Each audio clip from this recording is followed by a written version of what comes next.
Assalamualaikum warahmatullahi wabarakatuh. Perkenalkan, nama saya Sarah Azahra dengan NIM 2201050018. Di sini saya akan mempresentasikan hasil rangkuman saya di artikel sebelumnya untuk saya presentasikan di UAS kali ini. Nah, ini proyek terakhir dari IIP. Jadi, judul presentasi saya kali ini yaitu tekanan psikologis yang dihadapi generasi Z dan dampaknya bagi kesehatan mental serta gaya hidup. Dalam presentasi ini, kita akan membahas bagaimana generasi Z menghadapi tekanan psikologis yang unik di era digital dan modern ini, serta dampaknya bagi kesehatan mental dan gaya hidup mereka. Oke, di latar belakang ini, generasi Z adalah kelompok yang tumbuh di tengah kemajuan teknologi digital yang sangat pesat dan modern. Sementara teknologi membawa berbagai kemudahan dan menyertakan tantangan psikologis yang sangat signifikan. Generasi ini menghadapi tekanan dari media sosial yang selalu mendorong di berbagai macam aktivitas, terutama perbandingan sosial yang intens, tuntutan akademik yang semakin tinggi, dan ketidakpastian karir di masa depan. Semua ini berkontribusi pada peningkatan isu kesehatan mental di kalangan mereka, generasi Z. Sebagai kelompok yang terus-menerus terpapar media sosial, menjaga keseimbangan mental dan fisik itu merupakan tantangan yang besar bagi kami sebagai generasi Z. Dan sulit ya untuk menjaga keseimbangan mental, fisik, dan batin. Di sini saya juga memiliki dampak-dampak tekanan psikologis. Tekanan psikologis yang dihadapi generasi Z memiliki berbagai dampak yang sangat merugikan. Di sini saya membahas dampak negatif ya, karena saya judulnya kan tekanan psikologis. Jadi rata-rata ini dampak negatifnya. Nah, pertama, mereka itu lebih rentan terhadap kecemasan dan depresi akibat tekanan terus-menerus. Kedua, mereka sering mengalami gangguan pada pola tidur dan makan. Makan dan pola tidur mereka tuh sangat-sangat tidak teratur. Kalau dimakan, mereka tuh terkadang malas makan. Dan kalau di pola tidur, mereka tuh terkadang lebih sering begadang daripada tidur di awal.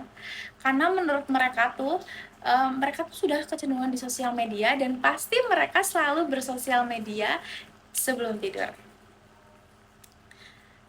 Itu yang kedua. Yang ketiga ada penurunan motivasi untuk beraktivitas fisik yang dapat mengarah pada gaya hidup yang tidak sehat. Kayak contohnya malas olahraga, karena mereka tuh lebih asik atau lebih senang bermain handphone di kamar mereka. Keempat, mereka cenderung mengalami isolasi sosial karena rasa tidak percaya diri yang berkembang dari perbandingan sosial yang negatif. Nah ini, jadi saya cerita sedikit ya. Jadi biasanya seringkali saya ketemu generasi Z kali ini itu lebih suka berdiam diri di kamar dengan memegang HP dan men-scroll sosial media mereka. Mereka tuh lebih sedikit berinteraksi kepada masyarakat, tetapi mereka tuh sedikit berinteraksi kepada itu keluarga, apalagi kepada masyarakat gitu maksud saya. Nah, oke, jadi selanjutnya di metode penelitian. Penelitian ini oke, jadi sekarang di metode penelitian. Penelitian ini menggunakan pendekatan kualitatif dengan subjek penelitian yang terdiri dari individu generasi Z yang berusia 20 tahun. Jadi saya mengambilnya dari teman saya sendiri kebetulan yang sesama generasi Z. Nah, teknik pengumpulan ini yang digunakan adalah wawancara dan dokumentasi yang memungkinkan pengalihan informasi mendalam tentang pengalaman mereka. Data yang saya kumpulkan juga dianalisis melalui observasi pola perilaku, dan interaksi di media sosial.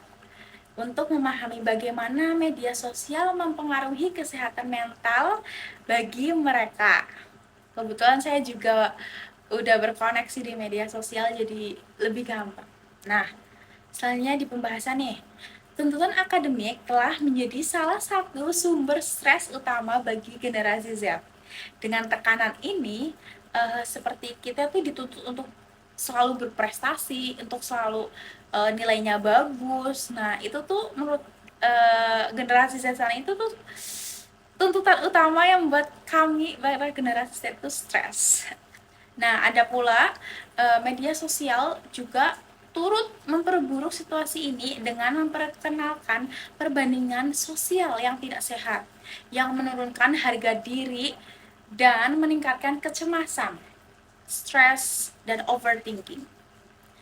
Nah, dukungan sosial terutama dari teman memainkan peran yang sangat penting dalam membantu mereka mengatasi tekanan ini. Namun, dukungan keluarga itu seringkali kurang efektif. Walaupun emang benar dukungan keluarga tuh emang sudah dilakukan, tapi tuh kadang tuh kurang efektif dibandingkan teman sebaya, karena biasanya tuh keluarga dan teman sebaya tuh berbeda pandangan, berbeda perspektif. Nah, tanpa pengelolaan stres yang efektif, mencapai keseimbangan hidup menjadi sangat sulit. Mengingat tuntutan yang terus bertambah dari berbagai aspek kehidupan, tuntutan keluarga, tuntutan akademik, tuntutan ini itu, yang membuat mereka tuh semakin cemas dan cemas, dan mereka tuh menumbuhkan kayak seperti anxiety, mereka overthinking, itu menjadi tekanan sangat berat sehingga mereka tuh memiliki tekanan batin mungkin ya. Nah, kesimpulannya itu, generasi Z menghadapi berbagai bentuk tekanan dari media sosial dan tuntutan akademik yang mempengaruhi kesehatan mental mereka. Dampak dari tekanan ini mencakup kecemasan, depresi, serta gangguan dalam pola tidur dan aktivitas fisik. Untuk membantu mereka mengelola tekanan ini, dukungan dari keluarga, teman, dan institusi pendidikan sangat penting juga loh guys. Oleh karena itu, diperlukan pendekatan holistik yang mencakup edukasi, dukungan emosional, serta program-program khusus yang meningkatkan kesehatan mental dan kesejahteraan mereka. Seperti itu ya. Terima kasih sudah mendengarkan presentasi saya kali ini. Terima kasih atas perhatian Anda semua. Presentasi ini bertujuan untuk memberikan wawasan tentang tantangan psikologis yang dihadapi generasi Z, serta pentingnya pendekatan holistik dalam mengatasi isu kesehatan mental mereka. Saya mengambil judul ini karena saya sendiri merupakan generasi Z yang terkadang mengalami tekanan-tekanan seperti yang saya sebutkan tadi, tapi tidak semua ya, karena saya juga tadi itu kan mengambil dari teman saya. Oh iya, ini jadi dokumentasi saya bersama teman saya ketika wawancara. Dan ini media sosialnya. Terima kasih. Wassalamualaikum warahmatullahi wabarakatuh.